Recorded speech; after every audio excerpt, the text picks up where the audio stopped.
Thank you for that beautiful reading.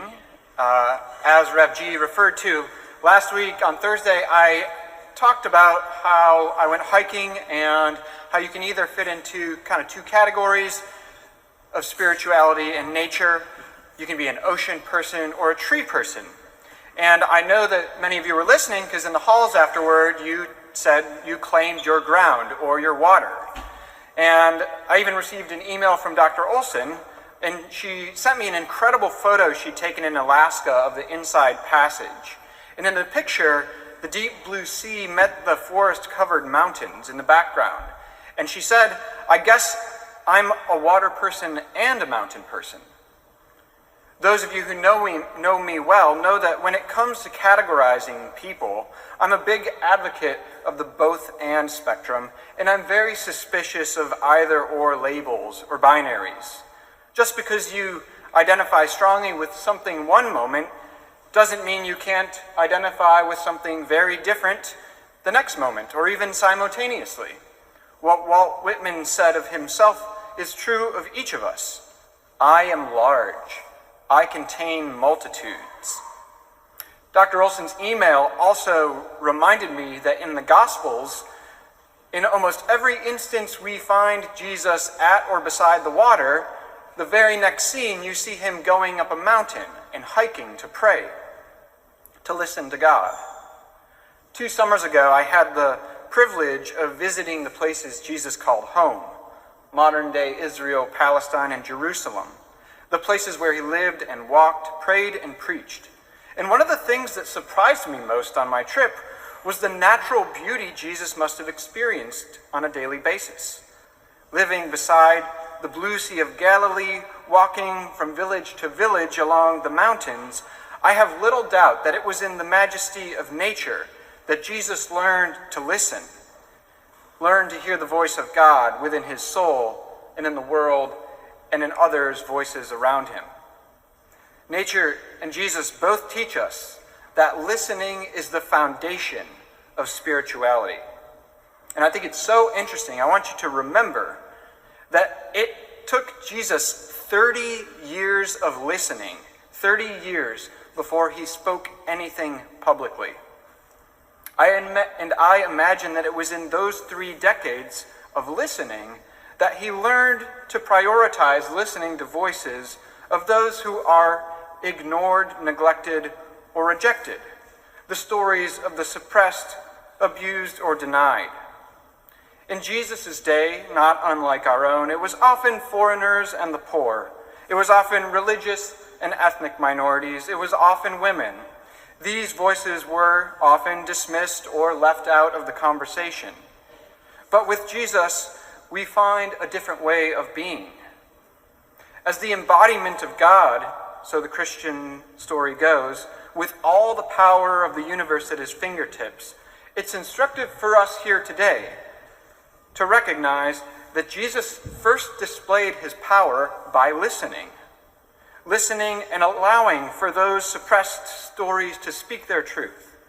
And that this is not only empowering, it's also more truthful, more life-giving. Traditionally, we read the letter from this morning as though it's from James, the brother of Jesus. James tells us, "You must understand this, my beloved. Let everyone be quick to listen, slow to speak, slow to anger. For anger does not produce God's justice."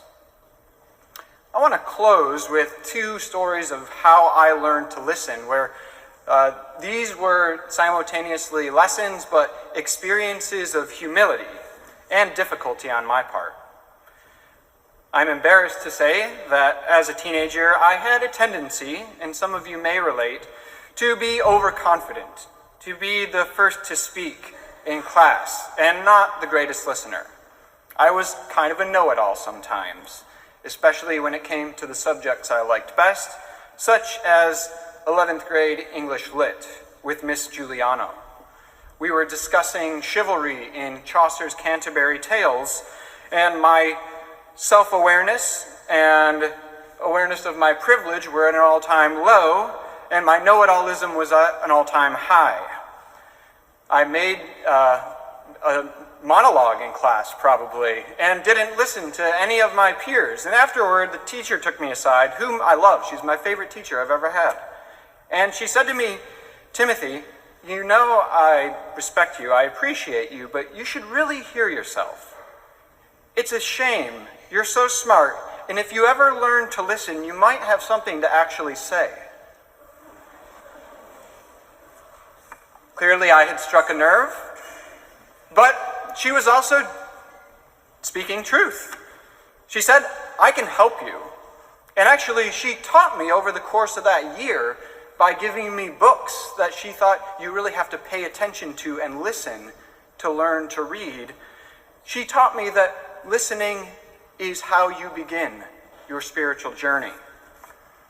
That was difficult event number one. Difficult event number two happened about 10 years later. This was in the last 5 years. I was in Ferguson, Missouri, and I was with a bunch of young people. All of us were under 30. And I was with a college student who I was probably 7 or 8 years older with, and we were sitting there having lunch at the table, and I was speaking. Again, I fall back into my old ways without really listening, and she just said 2 words that I will not forget. She said, "Timothy, conversation domination." And I paused, and I'd never heard that, and I said, What was that?" She said, "Conversation domination, Timothy." She said, "I don't care if you went to Yale for divinity school or you work in these prep schools. I don't care if you've read more than the rest of us, but you don't know what it's like to be like me, or to live in my body, or to have the experience of any minority or non-American. You want my unsolicited advice? Listen more." Needless to say, dessert was humble pie. The point that I'm making is that hearing is not always easy.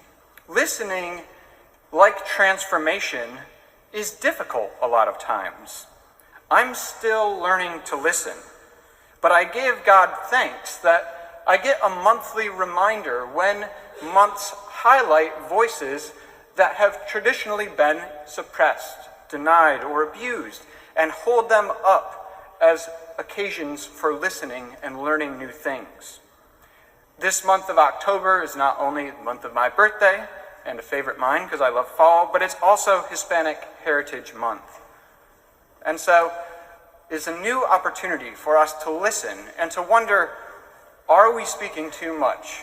Are we aware enough to know when to not speak and to listen to the stories of those who have very much to say and have a beautiful story that can add to God's truth? And I'll end with a part of a poem from one of my favorite Hispanic American poets, Richard Blanco.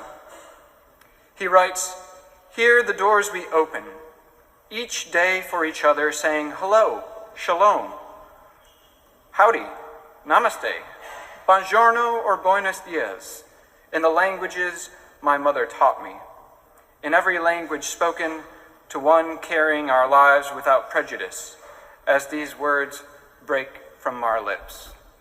Let us listen more. Amen."